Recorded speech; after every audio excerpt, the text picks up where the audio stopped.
La radio du Salon de la Radio 2016. Génération Jeune Talent. Frédéric Lemaitre qui vient d'arriver.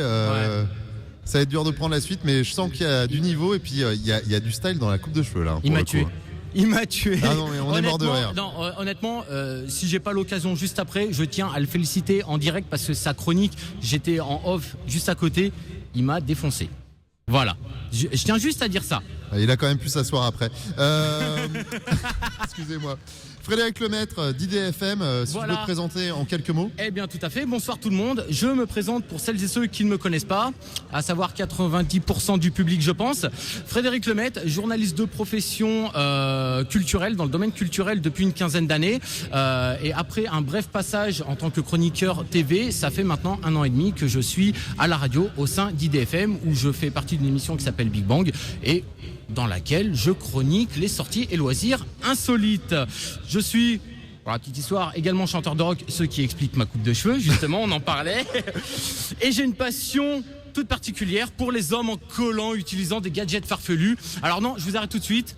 Je ne suis pas fan des Village People, mais des super-héros, ce qui me donne un petit côté geek. Mais ça, on va y revenir après, pendant ma chronique. Ah bah, c'est une passion qu'on partage alors, les super-héros. Ah ouais, les collants aussi, ça m'arrive de temps en temps. Je ne veux pas le savoir. Frédéric Lemaitre, c'est parti pour 2 minutes de chronique pour convaincre le jury ce soir de ce concours des jeunes talents. C'est la finale et vous nous écoutez et vous nous regardez sur le www.salondelaradio.com. Ah mes chers amis, aujourd'hui, nous sommes le 1er février et comme la fête des amoureux approche à grands pas, j'ai envie de jouer les cupidons en herbe.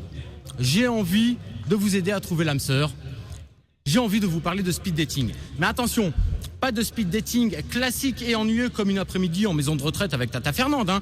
Non, je vais vous parler de speed dating insolite. Et on commence tout de suite avec le geek dating. Rapport avec les super-héros, tout ça.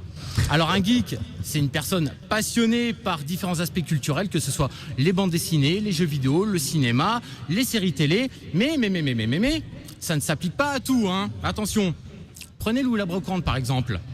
Louis la Brocante, je suis désolé, mais ça ne rentre pas dans la culture geek.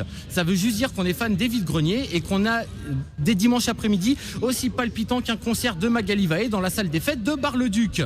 Bref, c'est le site Geek Me More qui propose aux passionnés de se rencontrer afin de faire connaissance autour de leur sujet de prédilection. Et le petit plus, c'est que les participants sont souvent déguisés comme les héros qu'ils affectionnent. Alors, les nanas se grimeront facilement en Lara Croft ou autres personnages de Game of Thrones.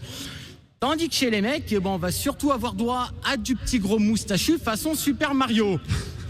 Ensuite, partons en Angleterre, mais restons dans le déguisement en quelque sorte, car le site Love Floater donne une chance de pécho aux personnes desservies par la nature, et j'en connais, et ce en se collant un sac en papier sur la tête lors du rencard. En effet, l'ambition du site Love Floater est de ne pas tout miser sur le physique. Il n'y a pas de raison, hein, tout le monde a ses chances. Et le petit gros moustachu dont je vous parlais juste à l'instant, il va enfin pouvoir utiliser son petit marteau de plombier. Hein. Alors oui, l'attention est louable, mais on n'est pas à l'abri d'une mauvaise surprise. Imaginez un peu, il y a un rencard, le feeling passe, on décide de se revoir ultérieurement et à visage découvert. Ah bah ça serait quand même ballot de découvrir que la personne qui nous a tant séduit par sa joute verbale ressemble davantage à Ginette, mégère ménopausée de service au bar tabac, qu'à Monica Bellucci. Eh ouais, il y a un risque, je suis désolé. D'ailleurs, en parlant de risque, et pour finir dans le bon goût, ça se passe à Westminster en Angleterre et c'est le site Doing Something qui propose aux célibataires de faire connaissance dans les toilettes de différents établissements. Eh ouais, là vous avez très bien entendu, on est carrément dans la drague senteur canard WC.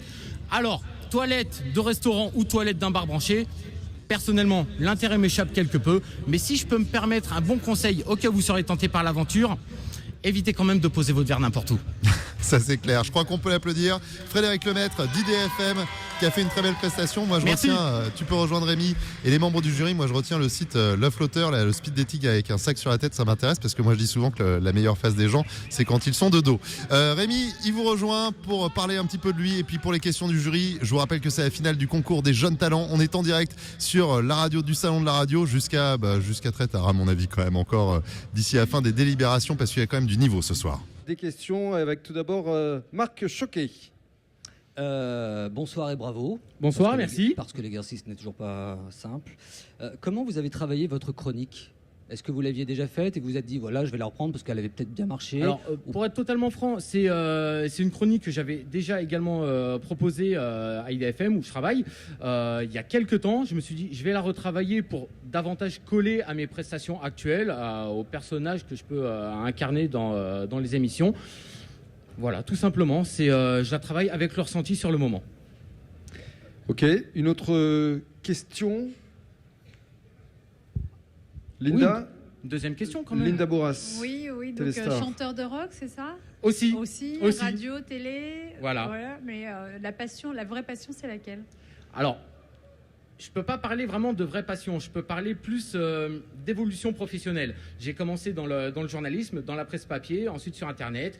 J'ai fait un petit crochet par la télé. J'ai eu l'opportunité de commencer à la radio. C'est une corde de plus à mon arc. Ça me plaît. J'ai envie de continuer là-dedans, tout simplement. Très bien. Une troisième et dernière question. Jean-Marc Doronjon, RTL.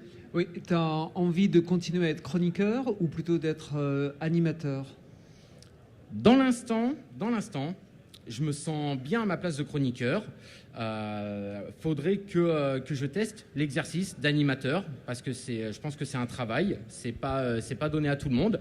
Si demain j'ai l'occasion de tester, d'endosser le rôle d'animateur, je tenterai. Je me casserai les dents dessus ou pas, peu importe. Mais au moins j'aurais tenté. Et si jamais ça marche, pourquoi pas tenter de perdurer là-dedans, tout simplement. Tout simplement. On peut l'applaudir. Bravo Frédéric. 3 jours entièrement consacrés aux médias radio et en direct sur la radio du Salon de la Radio 2016. Avec Maxillaire, Broadcast Associé, Open Radio et A2PRL.